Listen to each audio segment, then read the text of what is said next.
Hello friends, मैं नीता भास्कर आप सभी लोगों को अपने यूट्यूब चैनल पर स्वागत करती हूँ। और इतिहास में मैंने 20 क्वेश्चन लिए हैं और आशा करती हूँ वीडियो आपको पसंद आएगी। इसी नेट टीजीटी पीटी आदि सभी के लिए वेरी इंपॉर्टेंट क्वेश्चन और यूपीपीसीएस आदि के लिए सभी के लिए। और वीडियो पसंद आए तो प्लीज लाइक शेयर कमेंट जरूर करिएगा। चैनल पे नए हैं तो सब्सक्राइब कर लें, बेल आइकन प्रेस कर लें, जिससे नई वीडियो की नोटिफिकेशन आपको मिलती है। चलिए फर्स्ट क्वेश्चन पे चलते हैं। और फर्स्ट क्वेश्चन, निम्नलिखित में से कौन हड़प्पा सभ्यता को दर्शाता है? मालवा संस्कृति, गांधार की कब्रधान संस्कृति, महासमी संस्कृति या शोथी संस्कृति? राइट ऑप्शन यहाँ पे डी हो जाएगा, शोथी संस्कृति। ठीक है, शोथी संस्कृति का जो है उत्खनन 1952-53 ईस्वी में, 52-53 ईस्वी में अमलानंद घोष के नेतृत्व में हुआ था। किसके नेतृत्व में? अमलानंद घोष, ठीक है, के नेतृत्व में हुआ था। और इसका उत्खनन का राजस्थान के घग्गर हकरा क्षेत्र, विशेषकर बीकानेर में, ठीक है, एक तरीके से बीकानेर में और हुआ। और अमलानंद घोष सोथी संस्कृति तो सिंधु सभ्यता के समान मानते हैं, और अमलानंद घोष ने इसे सैंधर सभ्यता का जो है ऊपरी स्तर माना है। तो राइट ऑप्शन डी हो जाएगा। सेकेंड क्वेश्चन है, निम्नलिखित में से कौन हड़प्पा सभ्यता से संबंधित है? चौना, लंगनाच, मेहरगढ़, आहड़? राइट ऑप्शन क्या हो जाएगा? मेहरगढ़ हो जाएगा, जो कि पाकिस्तान में है इसमें। और यहाँ से कृषि के प्राचीनतम साक्ष्य मिले हैं, ठीक है। नेक्स्ट है सूची, फर्स्ट और सेकंड को सुमेल करना है। और सूची फर्स्ट है हड़प्पा संस्कृति का स्थल, और सूची सेकंड है भौगोलिक स्थिति क्या है। सुतका को पंजाब, सुर्तगोई अफगानिस्तान, कोटला निखागा खा बलूचिस्तान और देसलपुर गुजरात, ठीक है। तो एरिया कहाँ पे है, कौन कौन से? और सुतका को कहाँ पे है? ये है बलूचिस्तान, ये का क्या हो जाएगा? थर्ड हो जाएगा, ठीक है। उसके बाद सुर्तगोई कहाँ पे है? अफगानिस्तान में है सुर्तगोई। कोटला का खां ये कहाँ पे है? ये है पंजाब, ठीक है। देसलपुर गुजरात। राइट ऑप्शन यहाँ पे बी हो जाएगा। ए का थर्ड, बी का सेकंड, सी का फर्स्ट और डी का फोर्थ। फोर्थ क्वेश्चन है, युद्ध के निम्नलिखित शास्त्रों में से कौन हड़प्पा संस्कृति में उपबंध नहीं हुए थे? ठीक है, उपलब्ध नहीं हुए थे। नीचे दिए कूट से सही उत्तर का चयन। धनुष और बाण, तलवार, ढाल, सिर अस्त्राण। राइट ऑप्शन हो जाएगा कौन कौन से? सेकंड, थर्ड और फोर्थ, ऑप्शन डी, ठीक है। यानी तलवार, ढाल ये सब लोहे के होते थे, सिर अस्त्राण तो ये सब नहीं थे, धनुष और बाण सिर। ऑप्शन ए राइट हो जाएगा। यहाँ पे ऑप्शन डी राइट होगा, लेकिन वो जो वहां पे उपलब्ध थे वो सिर्फ धनुष और बाण, ठीक है। उसमें क्योंकि लोहे का ज्ञान नहीं था तो ये लोहे की चीजें नहीं होती थी। नेक्स्ट है, हड़प्पा संस्कृति के किस स्थल से एक विशाल द्वार, वृत्ताकार स्तंभ आदि के रूप में पाषाण स्थापत्य के उदाहरण प्राप्त हुए? धौलावीरा, बनावली, राखीगढ़ी, भगवानपुरा। राइट ऑप्शन धौलावीरा हो जाएगा, जो कि कहाँ पे है? गुजरात में है, ठीक है। कहाँ पे है धौलावीरा? गुजरात। सिक्स क्वेश्चन है, किन विशेषताओं के आधार पर हड़प्पा संस्कृति की मुद्राओं पर मिलने वाली आकृति की पहचान शिव से की जाती है? यानी किन विशेषताओं के आधार पर हसन जो मुद्राएं मिली हैं उसकी आकृति जो है उसकी पहचान किससे वो की जाती है? शंकर भगवान से, शिव से। नीचे दिए गए कूट से सही उत्तर का चयन करें। ऑप्शन ए है, इसे इस त्रिशूल के साथ दिखाया गया है। बी है, इसे योगी की मुद्रा में दिखाया गया है। थर्ड पॉइंट है, इसे पशुओं से घिरा हुआ दिखाया गया। और फोर्थ है, इसे पार्वती जैसी आकृति के साथ दिखाया गया है। राइट ऑप्शन क्या हो जाएगा? सेकेंड और थर्ड, ठीक है। ऑप्शन बी राइट हो जाएगा। इसे योगी की मुद्रा में दिखाया गया है और इसे पशुओं से घिरा हुआ दिखाया गया है, ठीक है। सेवन क्वेश्चन है, यह किसका कथन है कि हड़प्पा तथा मोहनजोदड़ो सिंधु घाटी की दो राजधानियां नहीं थी? John Marshall, R D Banerjee, F R Allchin, Dayaram Sahni. Right option C हो जाएगा, एफ आर आलजिन, ठीक है। एफ आर आलजिन का है यह कथन।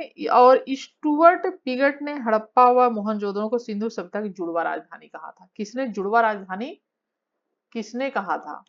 ठीक है, हड़प्पा जो है इसको तथा मोहनजोदड़ो को। ठीक है, राजधानी किसने कहा था? ये कहा था स्टुअर्ट पिगट ने।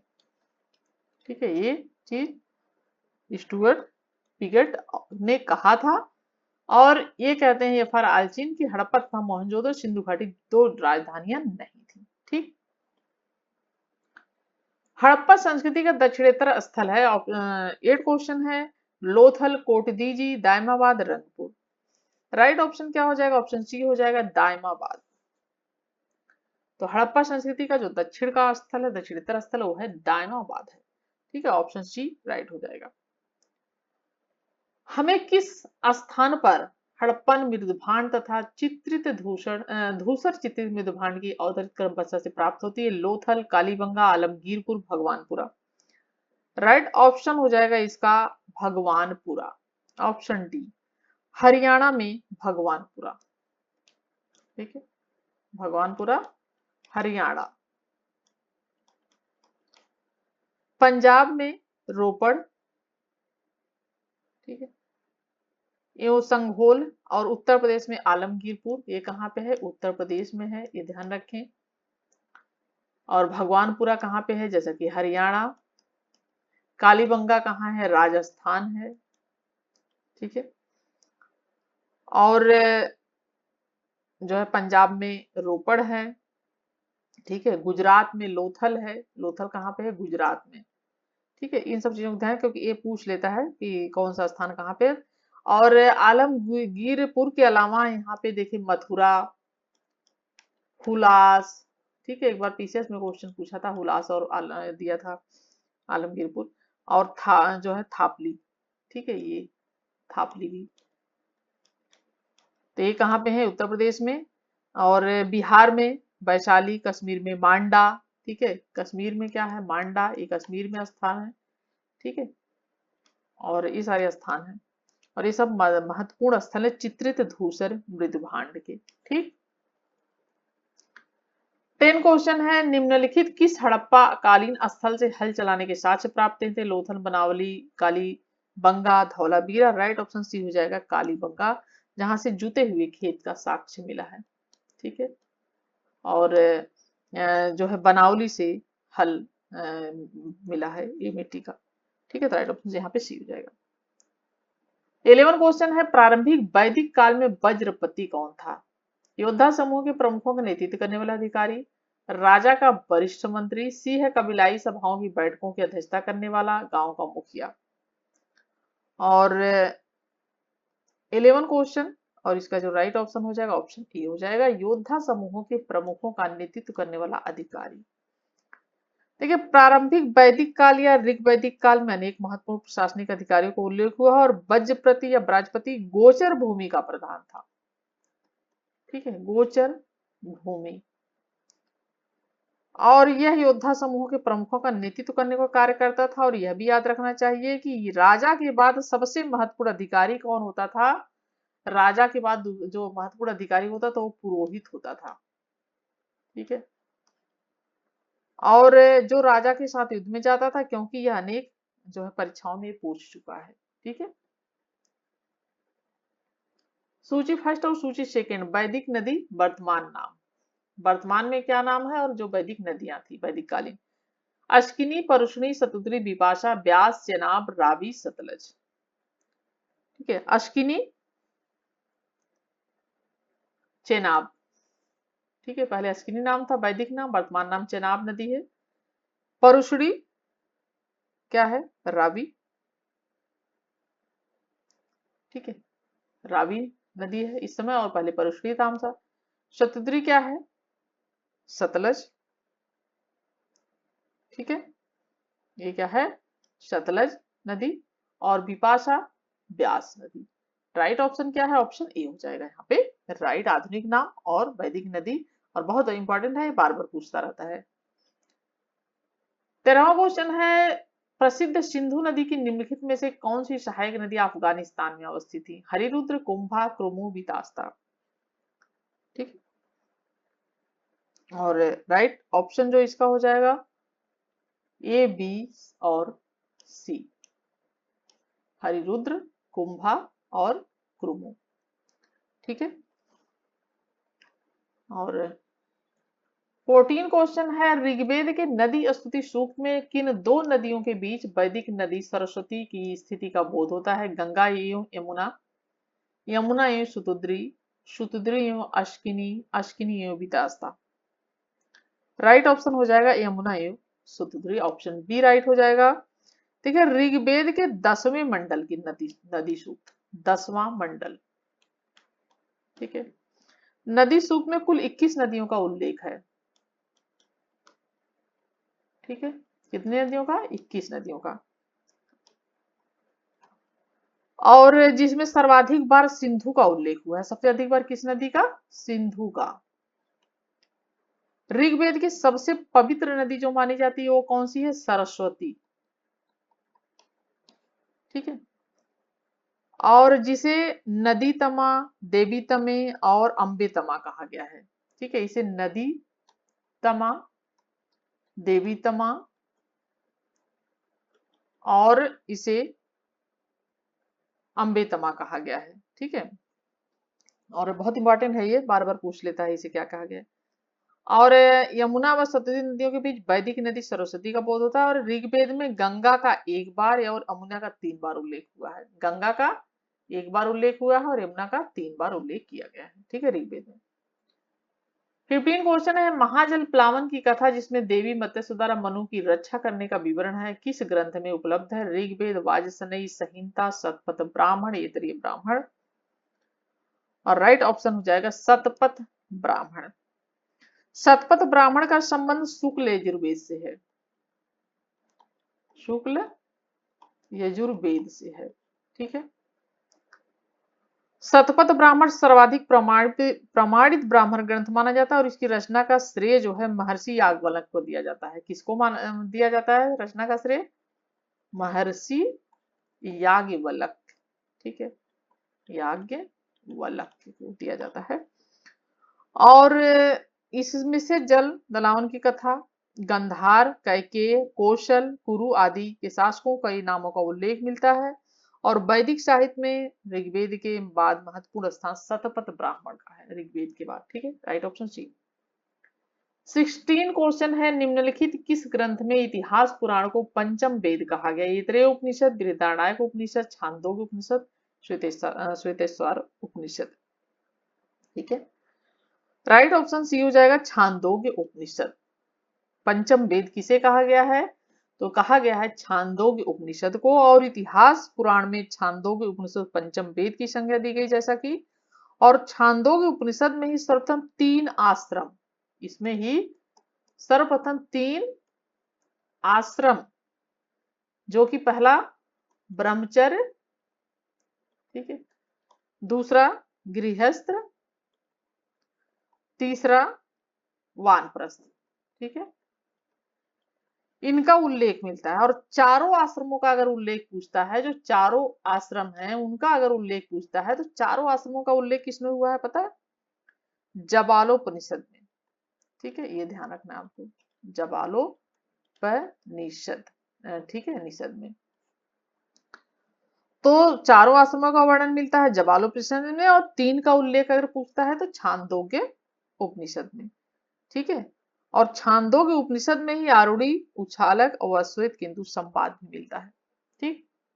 17 क्वेश्चन है, याज्ञवल्क्य एवं मैत्रेयी दार्शनिक संवाद किस उपनिषद में वर्णित है? Brihadaranyaka, Shvetashvatara, Chandogya, Kaushitaki. Right option A हो जाएगा बृहदारण्यक। याज्ञवल्क्य गर्गी संवाद व याज्ञवल्क्य मैत्रेयी संवाद का उल्लेख बृहदारण्यक उपनिषद में मिलता है। और छांदोग्य उपनिषद में आरूढ़, उछाल व केतु संवाद का उल्लेख मिलता है। हमने पिछले क्वेश्चन बात करी। और बृहदारण्यक व कौशितकी उपनिषद श्वेत केतु की कहानी का उल्लेख है। बृहदारण्यक और कौशितकी। ठीक है। इसमें किसका उल्लेख मिलता है उपनिषद में? श्वेत केतु की कहानी। ठीक है। श्वेत केतु की कहानी का उल्लेख मिलता है। ठीक है। डीपली क्वेश्चन पूछे जाते हैं, ये सब चीजें बहुत जरूरी जाननी। और बृहदारण्यक और कौशिकी उपनिषद में, ठीक है, दोनों में मिलता है। और भक्ति का सर्वप्रथम उल्लेख श्वेतेश्वर उपनिषद में मिलता है। ठीक है, भक्ति का पहला उल्लेख, सर्वप्रथम उल्लेख जो है वो मिलता है किसमें? श्वेतेश्वर, श्वेताश्वर। ठीक है, इसमें उपनिषद में मिलता है। ठीक है, राइट ऑप्शन यहाँ पे ऑप्शन ए जाएगा। नेक्स्ट है, ऋग्वेद के प्राचीनतम भाष्यकार निम्नलिखित में से कौन है? Madhav Bhatt, Sayana, Skanda Swami, Venkata Madhav. Right option C हो जाएगा, अस्कंद स्वामी। ठीक है, ऋग्वेद प्राचीनतम वेद है। ठीक है, सबसे प्राचीन वेद ऋग्वेद है। 4 वेदों में ऋग्वेद, यजुर्वेद, सामवेद, अथर्ववेद। अथर्ववेद सबसे बाद का है, जिसके प्राचीनतम भाष्यकार अस्कंद स्वामी। ठीक है, ये है 687 ईस्वी पूर्व की बात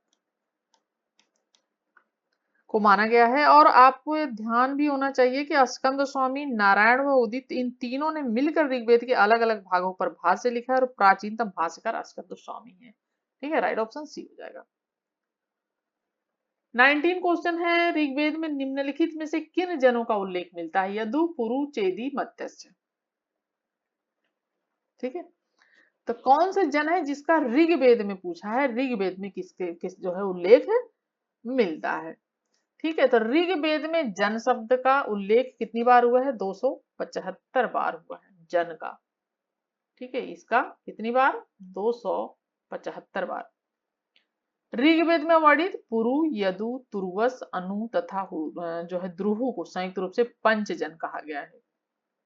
यहाँ पे जो राइट ऑप्शन हो जाएगा ए बी सी डी सारे हैं। ठीक है, तो यहाँ पे यदु, पुरु, ठीक है, और ठीक है, और इसमें यदु, पुरु, तुर्वस भी है, और अनु और ध्रुव, ये सब संयुक्त रूप से इनको क्या कहा गया है? पंचजन कहा गया है। और 5 आर्य कबीले थे। ठीक है, 5 आर्य कबीले थे। दशरथ युद्ध में पंचजनों के अलावा 5 लघु जनजातियों आर्योत्तर, अनिल, पक्त और बनारस, शिव तथा विषाण ने भी भाग लिया था। यहाँ पे राइट ऑप्शन ऑप्शन डी हो जाएगा। 20 और लास्ट क्वेश्चन है, वैदिक युग में राजा के पश्चात महत्वपूर्ण अधिकारी कौन था? अभी हमने बात करी थी पिछले क्वेश्चन में। गोपीकर्तन, पुरोहित, रानी, सेनानी। राइट ऑप्शन हमारा क्या हो जाएगा? पुरोहित हो जाएगा, क्योंकि राजा के बाद महत्वपूर्ण जो अधिकारी होता था वो पुरोहित होता था। वैदिक युग में राजा को जनता का रक्षक, ठीक है, जनता का रक्षक कहा गया है। गोप्ता जनस, ठीक है, गोप्ता जो है गोप्ता जनस, ठीक है, जनस से कहा गया है। और राजा के बाद सबसे महत्वपूर्ण स्थान पुरोहित का होता था और युद्ध के समय राजा के साथ जाया करता था पुरोहित, और वह राजा का पथ प्रदर्शक तथा मुख्य साथी भी होता था। और ऋग्वेद में अनेक पुरोहितों के नाम मिलते हैं जिसकी स्थिति बहुत सम्मानजनक थी, जैसे वशिष्ठ और विश्वामित्र। ठीक है, वशिष्ठ और विश्वामित्र। ठीक है, ये सब आदि। तो हमारे 20 क्वेश्चन कंप्लीट होते हैं। वीडियो कैसी लगी जरूर कमेंट करिएगा, लाइक करिएगा। Thank you for watching video.